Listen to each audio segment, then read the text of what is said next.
after I got through the processing and the test prints, and I posted it online, and people were saying, "Oh, Mr. Rogers' boat." First they said, "Oh, it was Fred Rogers' boat." I'm like, "Who's Fred Rogers?" I never. It's like Mr. Rogers. Okay, I never knew his first name until that point.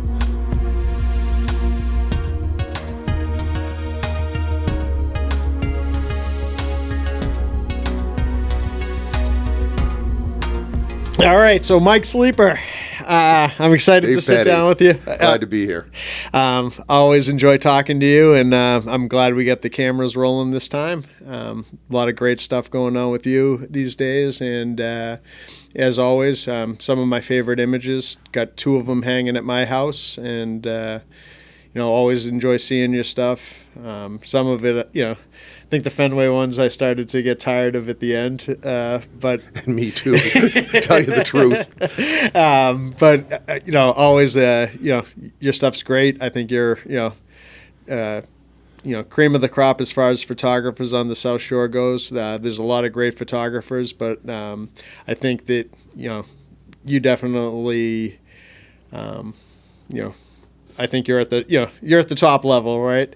I like to think I am. There's so many new folks out there with really incredible work too. Yeah, and I'm just talking on the South Shore. Yeah, but I'm evolving still, and I'm looking at things in a different way and shooting things in a different way as well. So yeah, and it isn't with a mind to be on top by any means, but I think what I'm doing, people are responding to. Yeah, and even though it's evolving, so. But thanks for the endorsement and the fact that you see so much artwork going across your work tables that you're choosing mine out of these thousands of pieces. I appreciate that. Yeah. Well, no, like I said, I have two at home. I think we'll probably see one in a FrameCenter ad at some point soon. Excellent. The canoe. That's I think that's one of.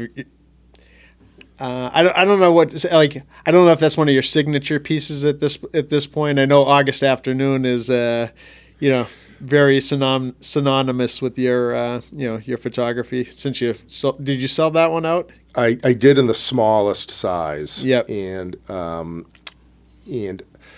those 2 I would say are the 2 signature images. Mm-hmm. The canoe image, Old Town Guide model, is by far the most personal. So that's I consider it my signature image. Yep. In terms of volume, it'd be August Afternoon. Yeah, and you say that one is the most personal. Is that because it was your father's canoe?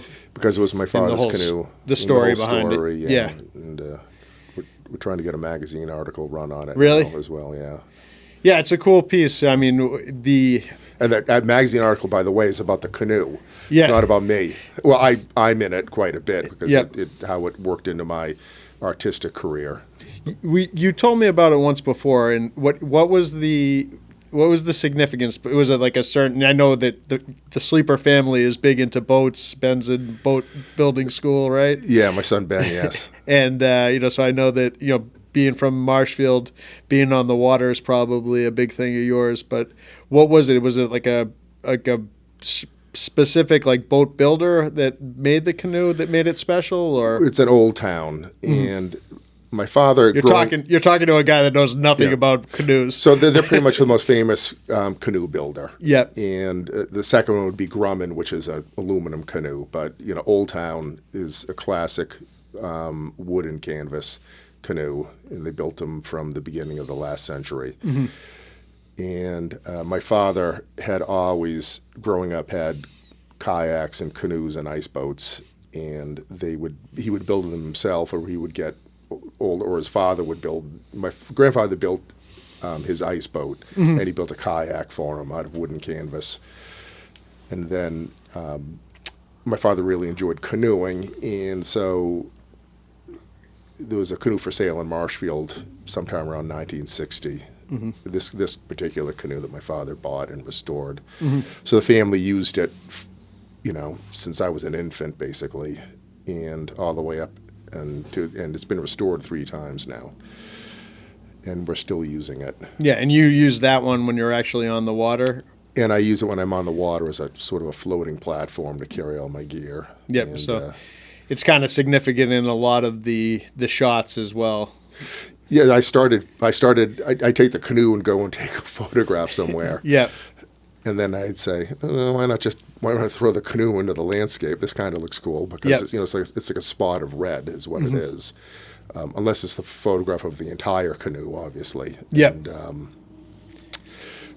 And then the images of the canoe started showing up in various media, and including one of my photographs of the canoe ended up in a movie with Jennifer Aniston, and then it was in the background of a Super Bowl commercial. And That's cool. but yeah, so the canoe has a life of its own. And so Stephen King wrote a book, Christine, about a car. Of course, it's a Yep. horror novel or whatever.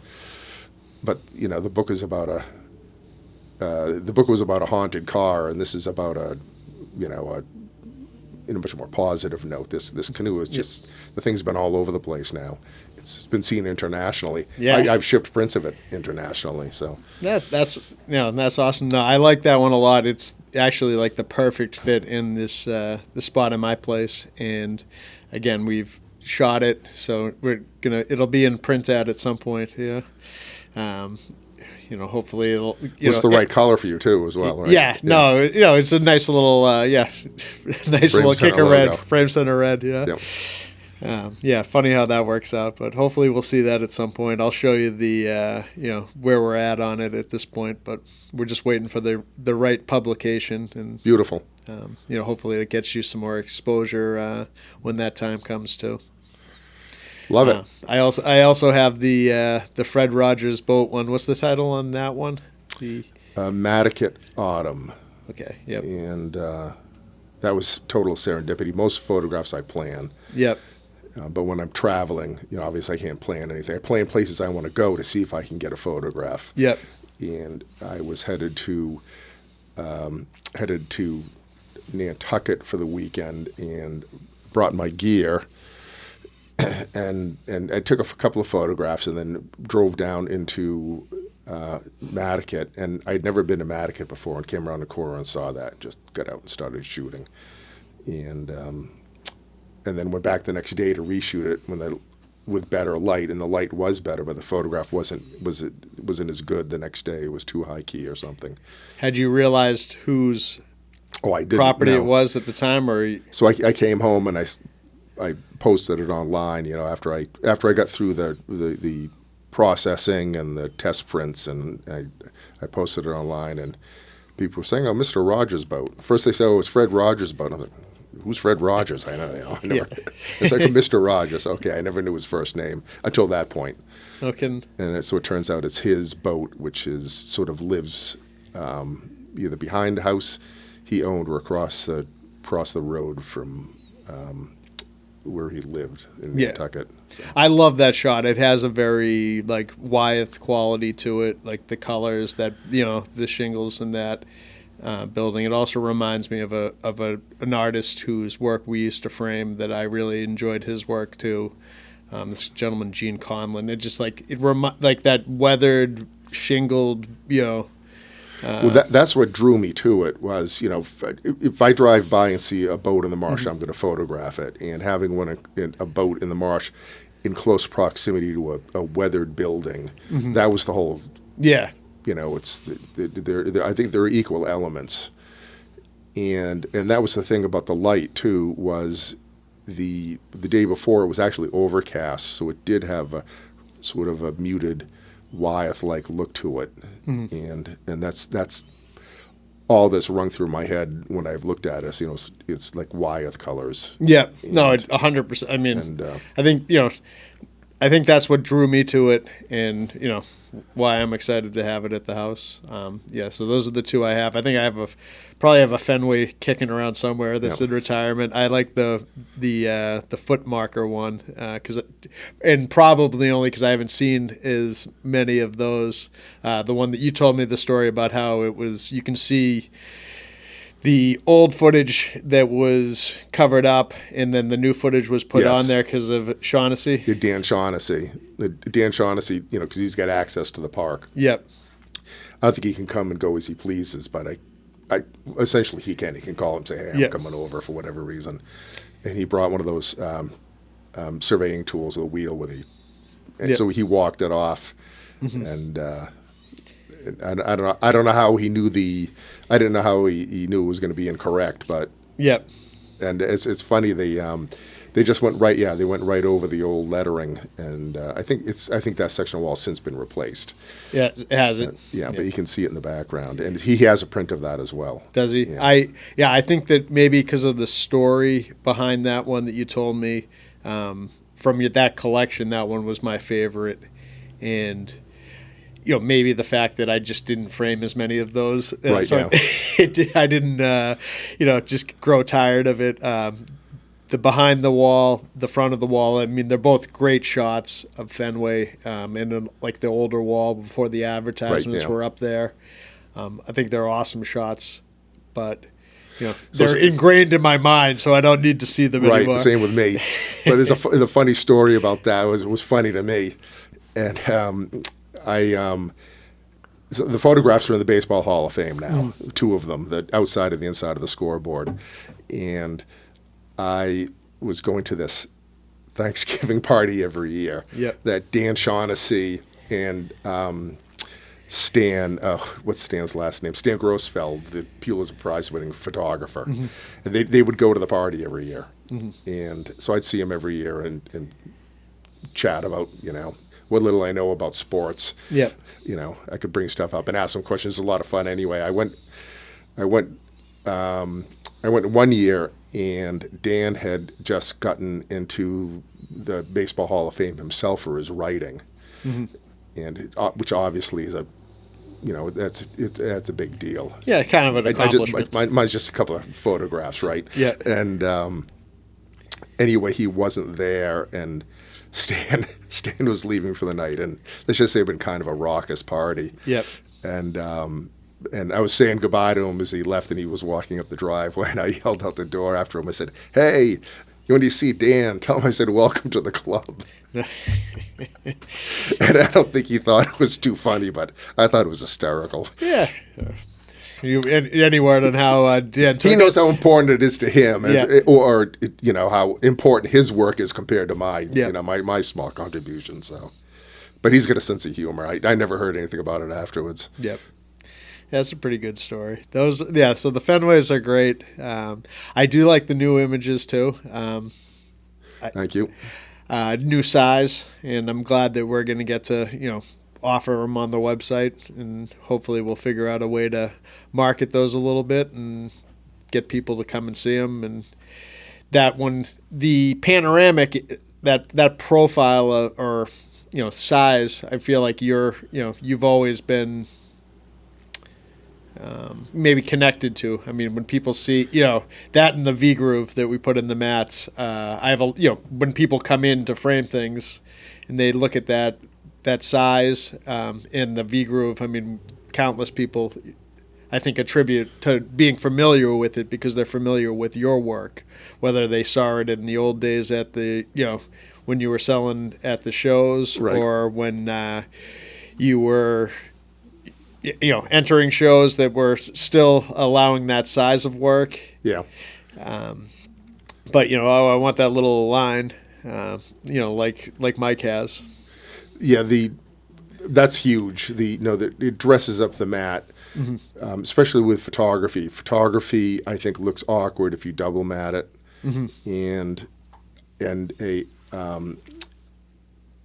but mats, I think, can be. Well, I do pretty much everything on a white mat. Yep. And it can look sort of plain, and that just really gives it. It's like an architectural detail. It's like molding around a room, and I think it really sets it off.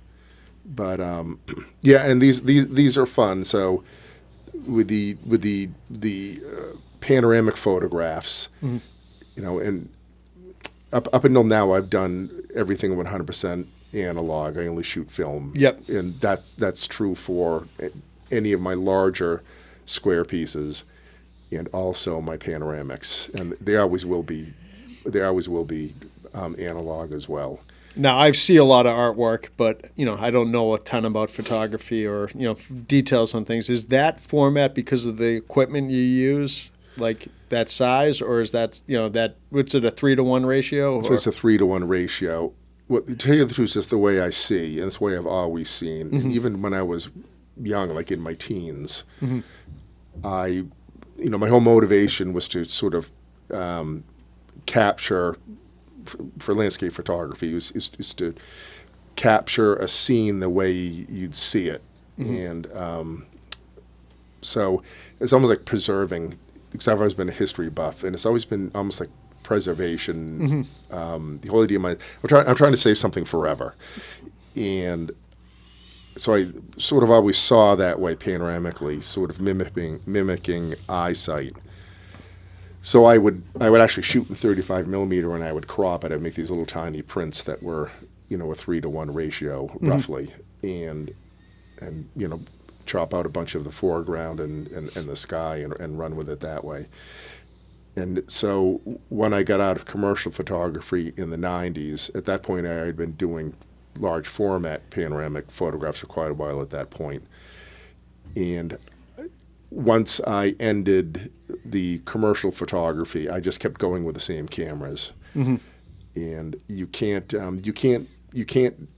use a digital camera for my panoramics, because you can't get a single image capture and be able to get prints of that quality at that size. You can use a digital camera and shoot a series of photographs and stitch them together and make enormous prints, but making 3 exposures, so if there's any movement, and a lot of times there's movement in my work, whether it be blowing grass or waves, they can't be stitched afterwards. And because they won't line up anymore, because the scene is changing.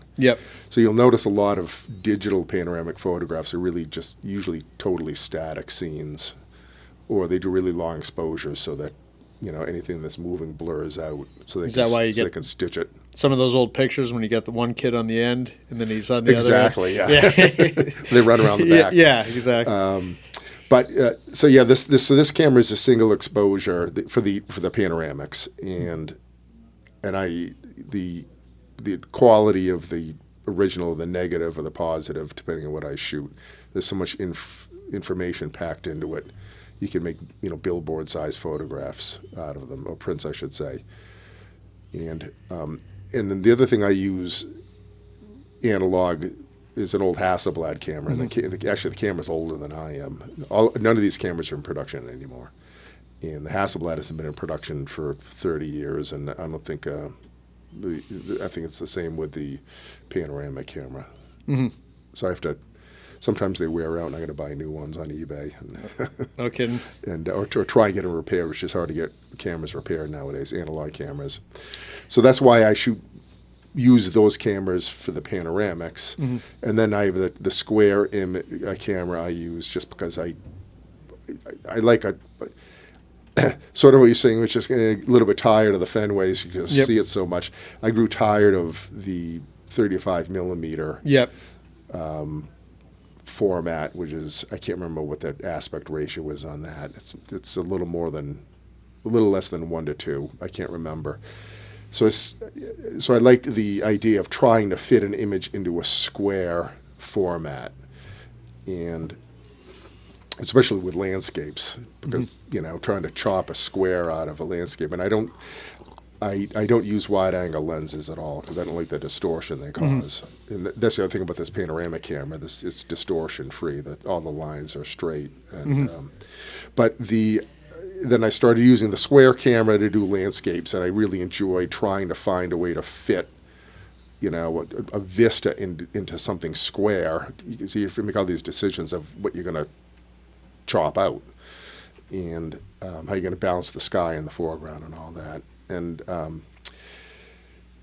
then so I'm shooting constantly, and I'm also now shooting a little bit digitally for images such as this piece here and the new ones that you folks are graciously going to hang on the walls.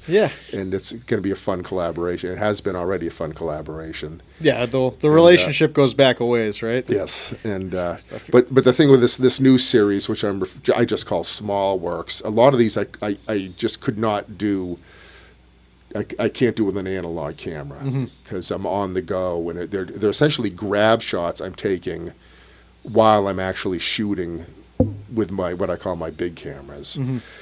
So I've got all these. So I've got this massive collection. I've got thousands of these digital images that I just have while I'm taking these analog photographs, and they just been.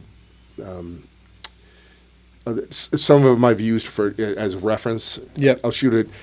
I'll go somewhere and I won't have my gear, my big cameras, and I'll take, a digital grab shot with the idea that I'm going to go back and shoot, with a big analog camera, which I do a lot. And sometimes I never get back to where it is, or it never looks right. So then all I have is this smaller capture, and I don't want to make them any bigger than this because I've got this thing about it's got to be incredibly sharp, big and sharp, and you can't go very big with these by any means. So I just said, well, what's the matter with nice small pieces? And I can't, and as I said, I can't get some of these things, many of these images, because there's a lot of motion. It's things that are almost like street photography, something like the work I did in Italy last summer.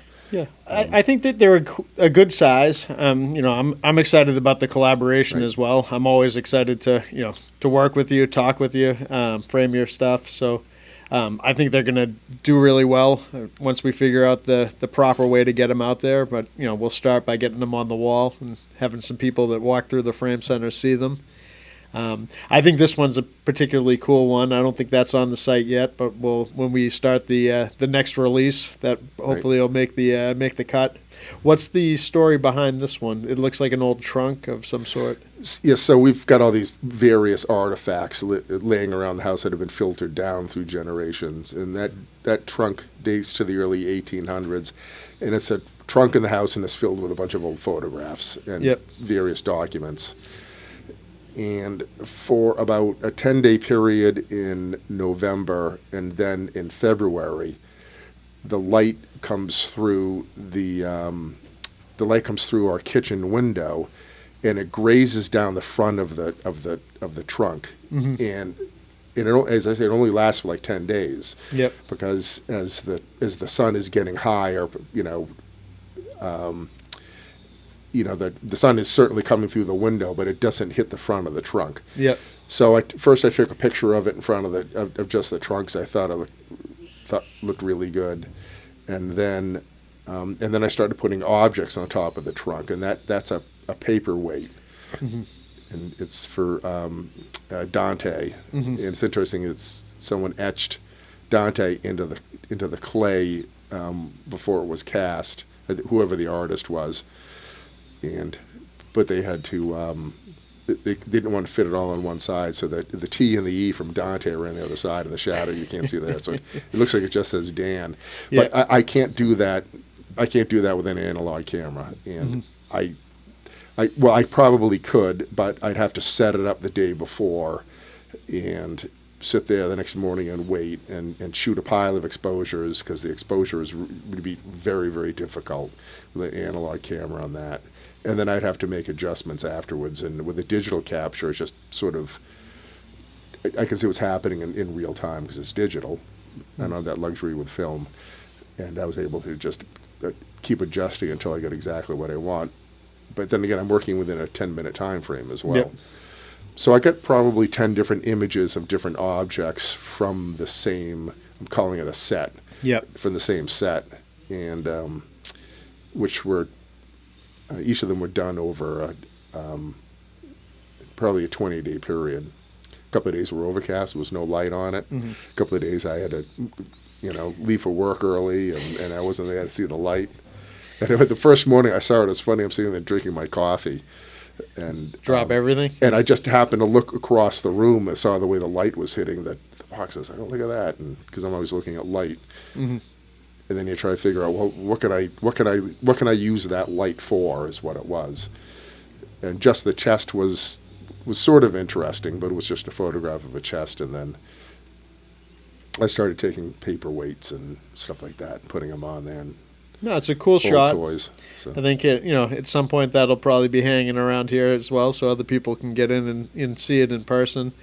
Maybe they'll take the spot of your old teacher, Steve Bozcanowski, who works downstairs on the wall. Steve Bozcanowski. Yeah, He was an amazing teacher. was he? Yeah. We were talking earlier when we were looking at the stuff, and I think he doesn't get recognized for being as good of a painter as he is. I think that people that know art and I think appreciate his work, but I think he's a great artist. But he was a great teacher as well.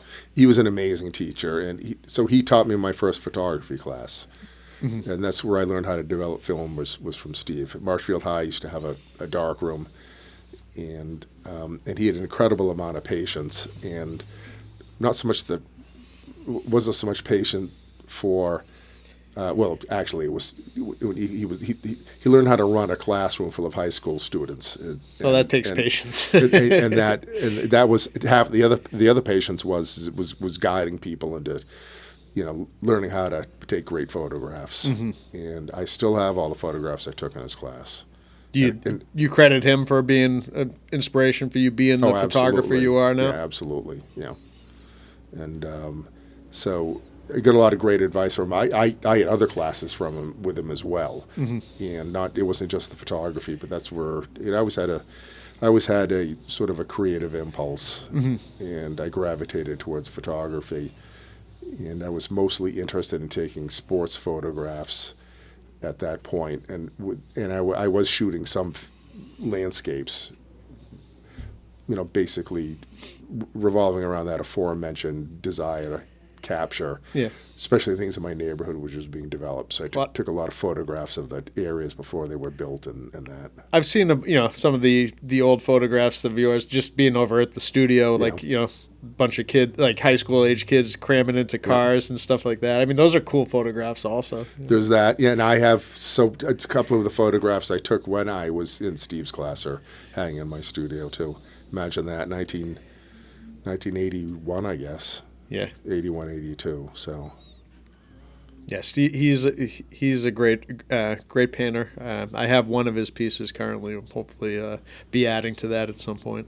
Yeah, I love all of his work, and he had a piece that he had done of the buildings down in Brant Rock, and which was hanging in a show a number of years ago, which he won an award for, and I'm kicking myself that I didn't buy it. Yeah, it's I tough. absolutely love it. It's tough when you see something get past you. Yeah. I was thinking this morning, and I might do it later today. I was going to start taking some pictures at my house of some of the works that I've been fortunate enough to collect, and start posting those on my Instagram. To kind of give a little shout out to some artists and to brag a bit and show off what pieces I have.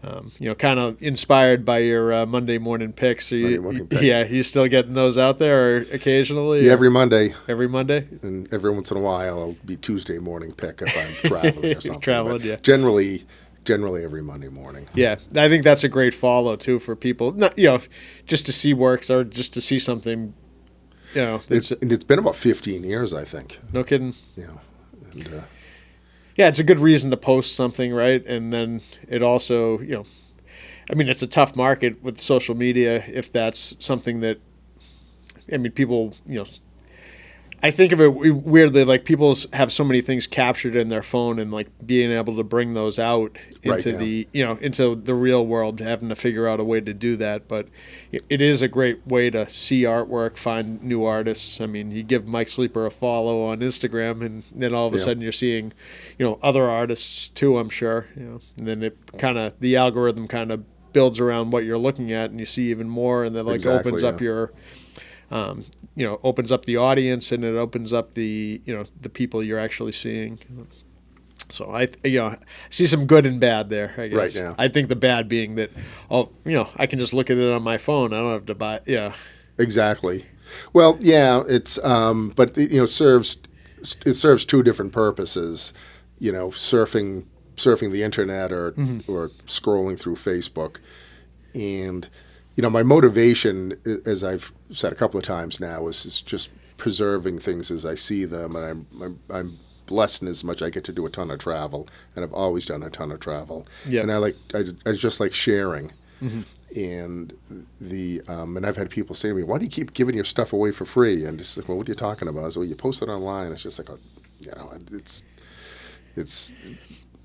I want to share my work, and and then having something that you're actually going to decorate your house with, you're going to see every day, or your office for that matter, or a lobby in a corporation. There's a totally different motivation, between wanting to see something pleasant online and scrolling through and following someone or something like that, to having something on your wall, which is much more personal. You're choosing it, so it's just two separate channels for me. Yeah. Well, I think it's great. I mean, I think it, I think it's spoken like a true artist, right?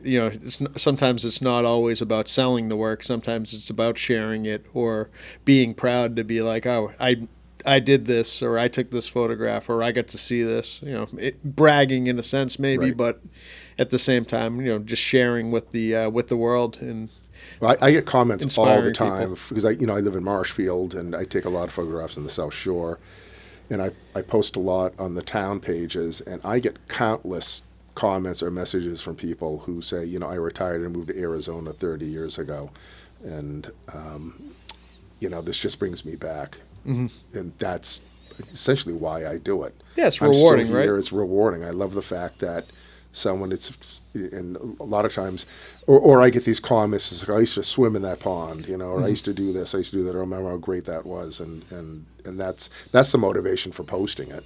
Frankly, I mean, I do have business-oriented pages. Yep. But I post a lot of stuff on there too that it's. Well, I mean, people make that connection, and then maybe they buy, maybe they don't, but right, you're still touching them in some sort of way. Exactly. I think that's a good summation. Yeah, I mean and I think that's cool. I mean, I think you've inspired people too, right? People, right. There's paintings that probably look like some of your photographs. Yeah, there's a couple of direct knockoffs out there. It's like, what are you going to do, right? I think we've run into a couple of those. Yeah. I mean, a lot of my work is copywritten. Sometimes people don't know. I don't think that there's a malicious intent, but there's no, and that's why in fact, and I don't know if I've ever called anyone out about it. Well, if there was malicious intent, and somebody was trying to steal from you, take from you, I understand, but I think sometimes it's, somebody's just inspired and like, wow, that's a beautiful thing, and I want to paint it, And there's certain landscapes which are, it's like motif number one up in Rockport or something like that, and you can't tell whether unless you've got a rainbow and a lightning bolt in it simultaneously. It all looks the same. Yeah. So it's hard to say whether your photograph of that Rockport scene has been directly copied. But there's certain things that have been directly copied, and all I say is you can absolutely paint it. If you have to ask me permission first, and then the other thing is. But don't make a lithograph of it and sell 5,000 of them, because those photographs, they take a lot of work. Yeah. And, I believe I should be getting the reward for it. But if someone feels personal reward for doing a painting from one of my photographs, that's, it's fine with me as long as they ask me first. Yeah. So. No, I mean, I don't think people. I don't think always understand the. And no, they don't. The amount of work that goes into them, because everybody has a camera now. Oh, I snap, and they snap pictures, but they don't necessarily understand what goes into the finding that right light. Placing a canoe right in this particular spot. Exactly, and then other times they've got no idea. They've seen it online a bunch of times. They have no idea who did it, and. They just sort of totally innocently say, geez, they're learning to paint basically a lot of times. And sometimes when you're learning to paint, you're just opening a magazine or, drawing a picture or something you see. All right. But I think it also just kind of adds to the, keeps you at that top level too, right? When people start imitation is the form of flattery. It's the highest form of flattery, and it's absolutely true. It's just, well, if they think it's that good, then that's great. Yeah. I mean, I've got a photograph I did in Cohasset of the fishing boats all lined up in early season, and the lobster boats, and someone did copy that directly. Another artist copied it directly, and I find it's kind of humorous and flattering. I never say anything to them. Yeah. I may just send them a postcard in the mail with the same picture, saying, "Hey, it's how you're painting. It looks great." But that's fun.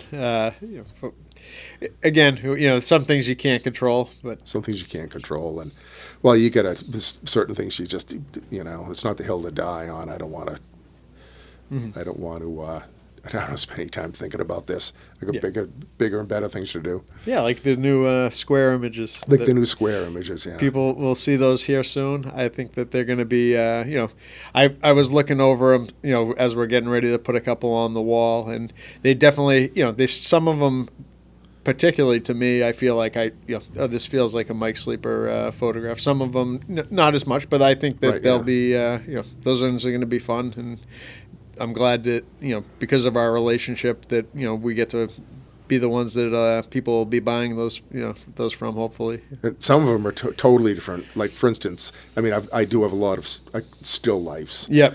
And which I'm not known for that. And I think this format and this size is going to allow me to show another creative side. Yeah.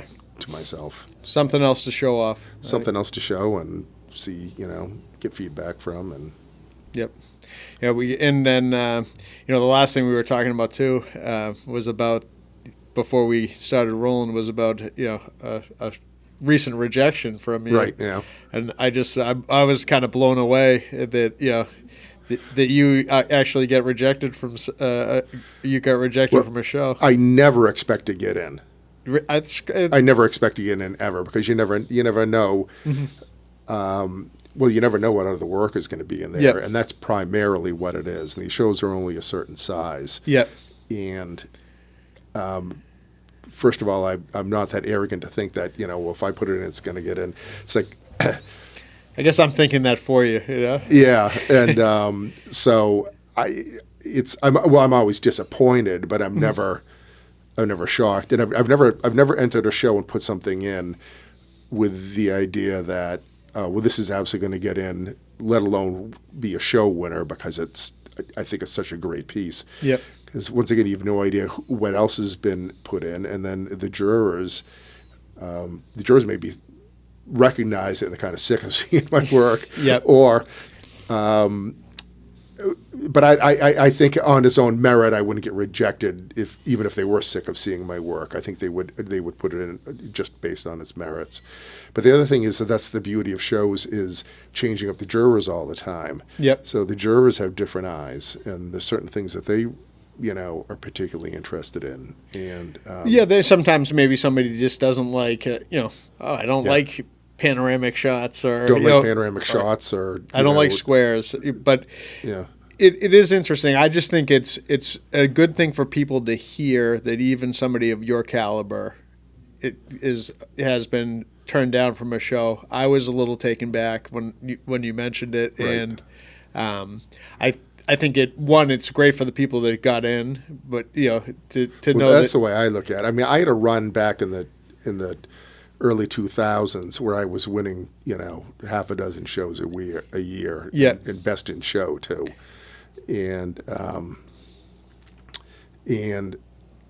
But I never expected to win any of them. Mm-hmm. In fact, every year I would win something. I was just as shocked as the previous year.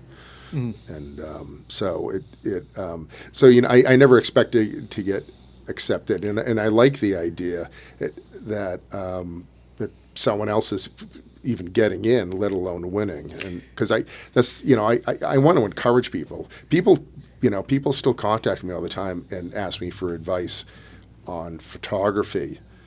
and a lot of it's from a business perspective. Yep.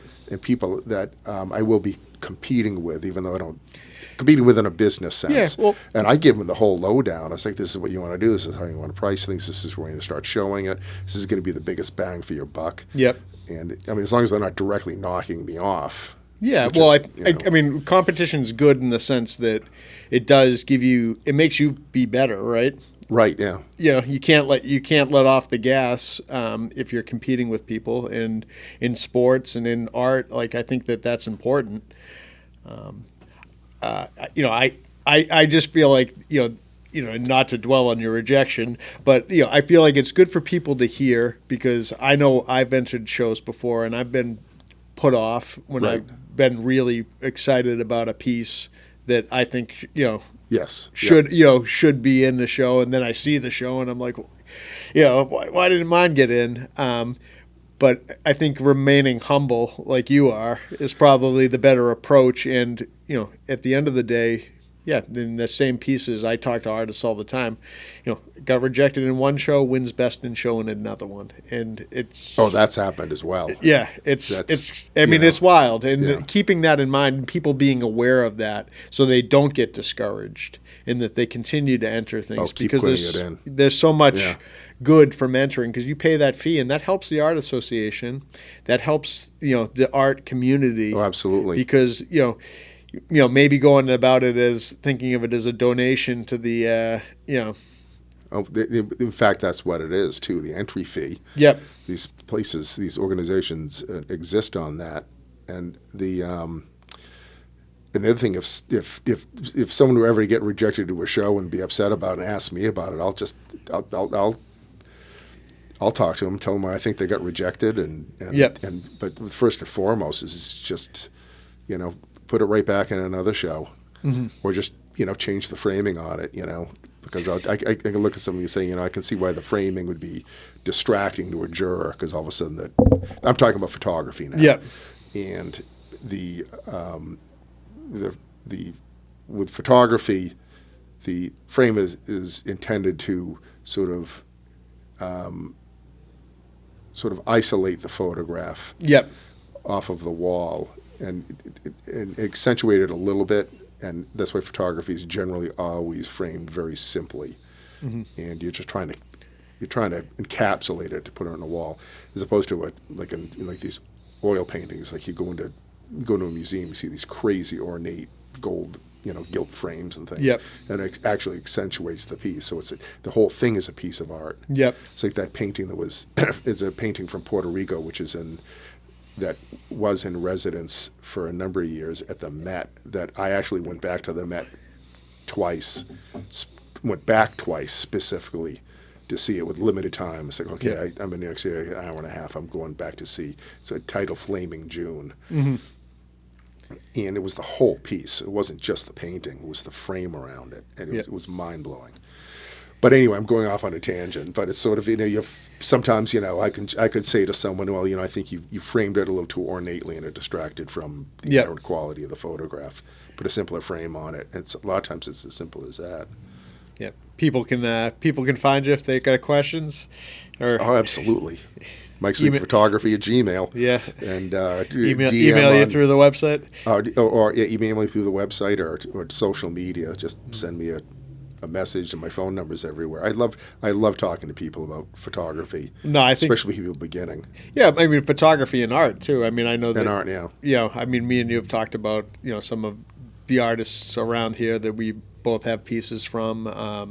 Nancy Colella. I think you have one of Carrie's. But I've got two. I've got a big one of her big giant osprey paintings, and it's probably the biggest painting I've ever bought. Yep. And then I've got a couple of more smaller ones, and I've got one of her pencil etchings, which is pencil drawings, which is on my. I also have the coffee mug, and I think we bought cards too. She has one that got away from me that I really loved. It was I don't know, I'm not a duck guy, but it was I think it was a duck. It was in water and it had rings going around it, and it was a stunning piece. I know that piece. That was one that I wish I had. I think I showed up to a show and it was already sold, but had it not been, I would have bought that one. maybe I'll She's get a still print producing from her. work. Yeah. I keep on seeing things that Yeah. that. But no, I just it's all the arts. It's more painters that I'm intrigued with than Photographers. photography, and I mean just photography in general. I mean, if I travel, and I travel a lot for work. No matter where I go to the museum. I went to Milwaukee last year, and actually maybe it was even this spring. I can't remember. I traveled so much, and the museum was insane, and the art museum, and then the museum was in Denver, and went to the art museum there, and it was incredible. And you carve out, and there's a lot more Western themed stuff in Denver, Yep. which was really cool because we don't get any of that here, and unless it's a real fine piece of artwork somewhere. But it's but anyway, locally in terms of fine art, I get inspired by, I was inspired by David Braga on this. And not so much the composition, it was just the way the light hit that box. Yep. But I get inspired by all the people we have, work in the house. It's, as Nancy Colella, Jody Regan.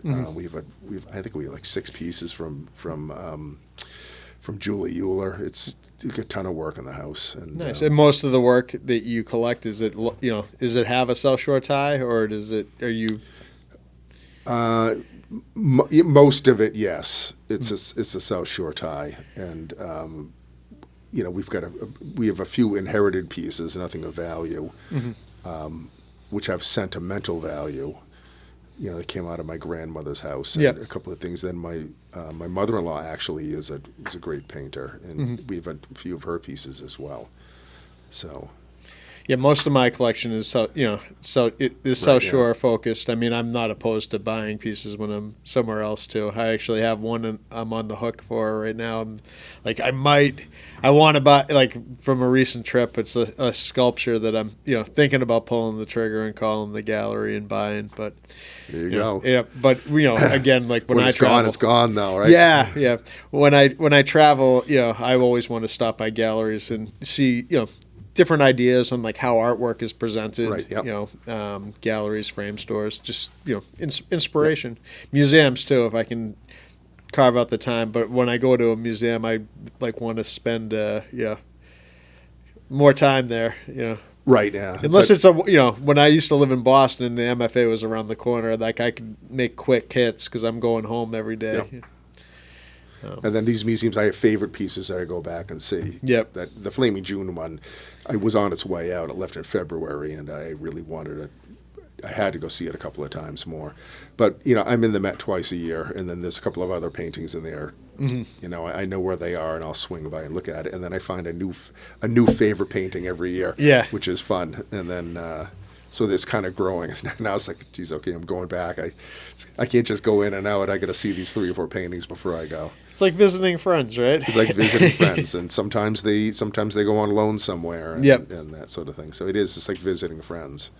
Yeah, no, it's wild, and I think it's one of the reasons why I enjoy having conversations with you about art and photography too, because I think I have a very similar feeling. I used to go into the MFA, look at Slave Ship, that painting. Yep. It was just like one that I was drawn to, and even just sitting in it and looking at it. This is the Turner piece. Yeah. Yep.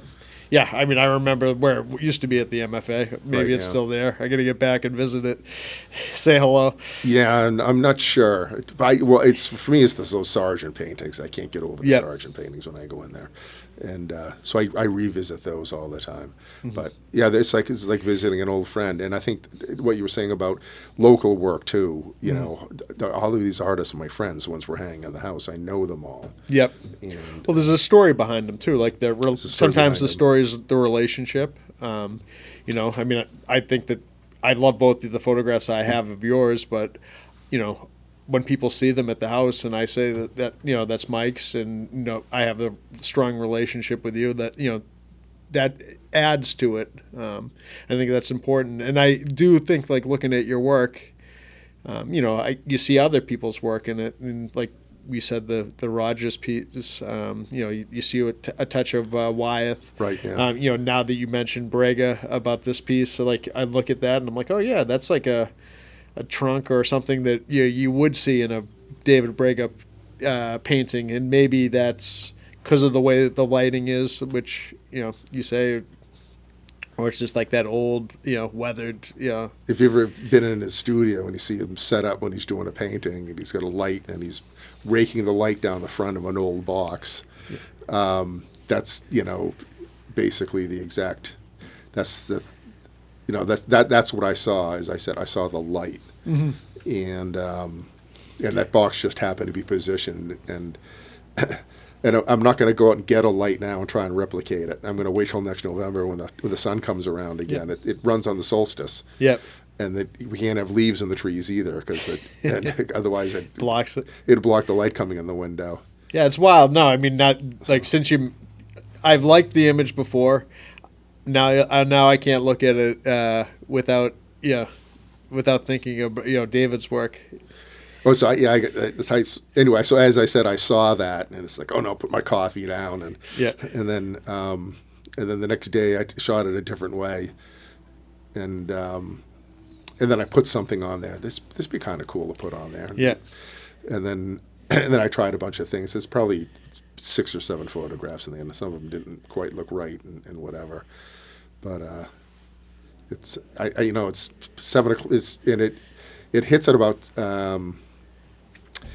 I'm not sure what time it hits. It's early. It comes, whatever time sunrise is in November and February. And it's coffee time, right? It's coffee time, and I'm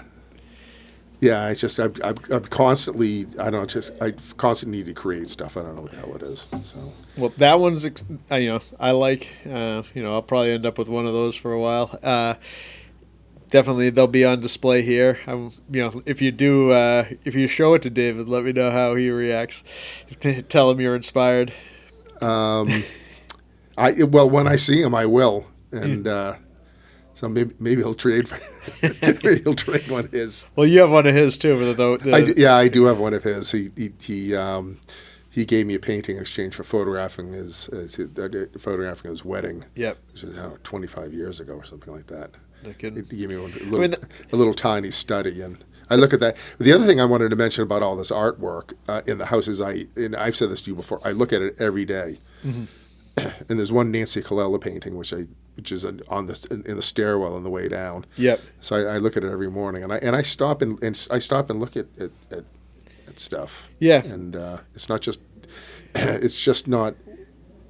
It surpasses decoration. Yeah, no, I think that art is important. That's the whole purpose behind this, is like inspiring people, making people see things. Maybe it's about slowing them down. I don't know why people need to pay more attention to art, but they do. And I'm excited, and I think I get a chance to talk to super talented artists all the time, and I'm excited to share that with other people, because I think people seeing a little bit of your background, and this is probably the first of many conversations. Hopefully we'll get you back to record more. Excellent. And I'm envious of the fact you get to speak to such a wide range of artists, a wide array of artists. And I go to shows and talk to artists. Yep. Or I go to group shows and talk to a number of different people. But when you're talking to an artist, you're in front of their artwork every time. And a lot of times with me, it's a social aspect when you can have a one-on-one with an artist with their artwork in front of you, and you're discussing it, specifically the artwork. Yeah, it's great to be setting. It's great to be trusted by so many people, like yourself included, to help present their artwork. And that's the other thing I wanted to mention. I just, as you know, I come in, it's like, what should I do with this one? Yep.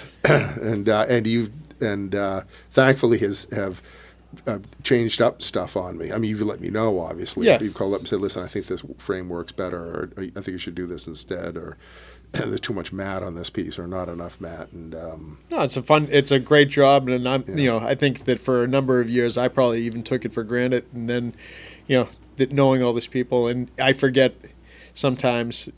Steve was here, and right. Someone was commenting on his work, and people don't necessarily. Sometimes people have seen people's work, but they don't necessarily know who the artist is. And I want the Frame Center to be this place that kind of brings people together, Right. because, it's probably somebody that you've walked past and you just didn't realize. And Yeah.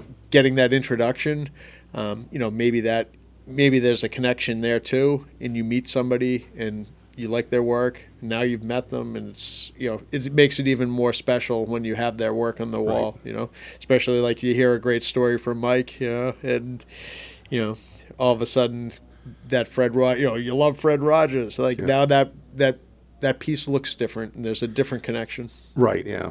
And the memories come flooding back about growing up watching, Mr. Rogers and his vision for planting in the marsh there. Well, pretty wild. I'm glad you sat down with me. I'm looking forward to the next conversation. We'll have Mike's Sleeper episode 2 probably. Fine by me.